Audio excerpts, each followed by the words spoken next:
नमस्कार Shri संभावी lifestyle channel को अनेक अनेक स्वागत। आपण मानकु मो वीडियोटी संपूर्ण देखिबा को मोर अनुरोध।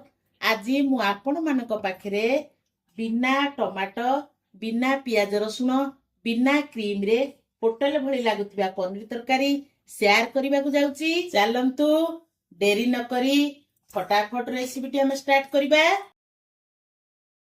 आजिर रेसिपी मु गोटे स्टील बाउल नेची सेतरे गोटे ग्लास उषुम पानी दउची। सेतिरे मु हाफ चमच हळदी गुंड दउची, हाफ चमच लूण, गोटे चमच काश्मीरी चिली।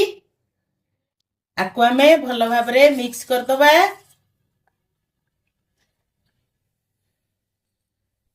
आकु आमे एबे साइड रे रखी करी आमे नेक्स्ट स्टेप को जिबा।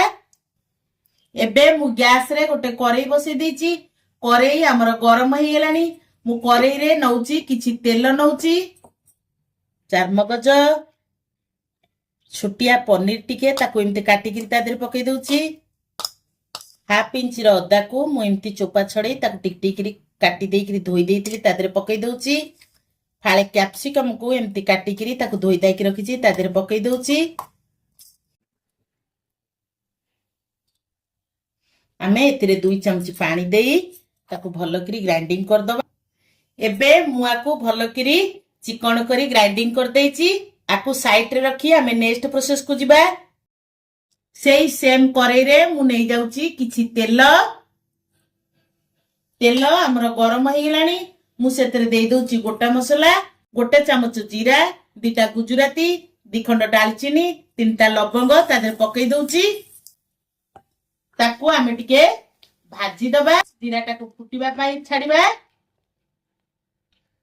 मु एठी खंडे अदा को ताकू एमती छेची करी रखी देइची ता देरे पकई दउची। जीरा फुटी गेलानी हमर। आपण माने जदि राग खाउतिबे ताले कंचा लंका 2टा छेची करी आ देरे पकई परिबे। आकु टिके आमे भाजी दबा। अदा हमर भाजी गेलानी। मु सेतरे गोटे चमच काश्मीरी चिली पकोउची, गोटे चमच जीरा पाउडर, गोटे चमच धनिया पाउडर, गोटे चमच हळदी पाउडर। आकु आमे भलो करी भाजी दबा। जेमती गुंड मसला हमर भलो करी भाजी हे जिवो, तार कंचा स्मेल भी पळेबो। गैस रो फ्लेम को मीडियम फ्लेम रे रखी आमे ए सब को ताकू एमती भाजी दबा। ए भी भाजी हे गेलानी, कंचा स्मेल हमर पळेलानी। ताक देरे पकई दबा। आमे 2 चमच दही ताकू भलो करी मिसेई दबा। दही पकेला बेले हमर गैस रो फ्लेम को मीडियम फ्लेम रे रखिबे, नहले दही छेना हे जिवो। एठी आमे बेसी खट्टा दही नबानी, सज दहीटा नेबा। ये हमर पूरा भाजी हे गेलानी। ग्रेवीटा बहुत भलो देखा जिबा पई, भलो टेस्ट आसिया पई मु एतरे गोटे चमच बेसन नउची। ताकू भलो करी आमे मसला रे मिसेई दबा। एबे हमर याकु भाजी हे गेलानी। मु जो ग्राइंडिंग करके रखितेली काजू, चारमगज, कैप्सिकम, अदा, पुस्तक ता देरे याकु पकई दउची। एबे हम याकु भलो करी कसिबा। मसला सबु जेमति मिसी जिवो, मसला रो तेल छाड़िया पर्यंत हम याकु भलो करी कसिबा। एठी देखंतु केडे सुंदर मसला रे कलर चेंज हे गेलानी। हमर मसला रो भी आस्ते आस्ते तेल छाड़ी आसलानी।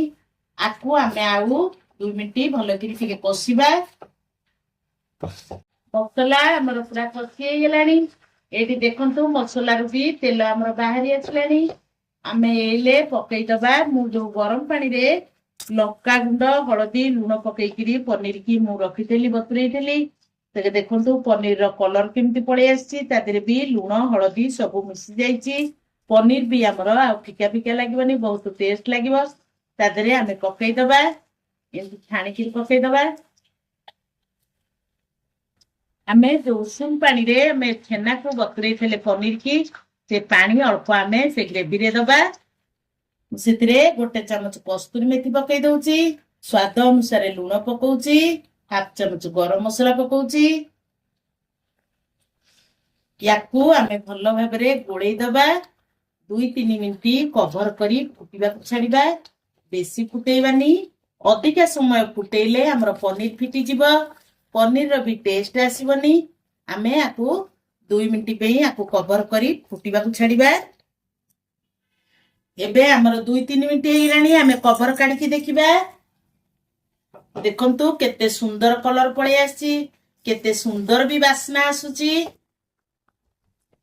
एबे मो काटी की रखितिबा धनिया पत्र को तादर पकई दउची ताकू भलो करी ओळेई दबा एबे हमर प्रस्तुत हो गेला बिना टमाटो बिना पियाज रसुण रे होटेल परी लागुथिबा पनीर तरकारी आपण माने एमती बनै करी खांतु मो भिडियोटी जदि आपण मानको भलो लागुथाए प्लीज कमेंट करिवे कमेंट रे जणैबे केमिति हेची कोन हेची लाइक करिवे शेयर करिवे जदि मो चैनल रे आपण माने नुवा थांती प्लीज सब्सक्राइब करिवे पुणी देखाबा नेक्स्ट वीडियो रे रहूची जय जगन्नाथ।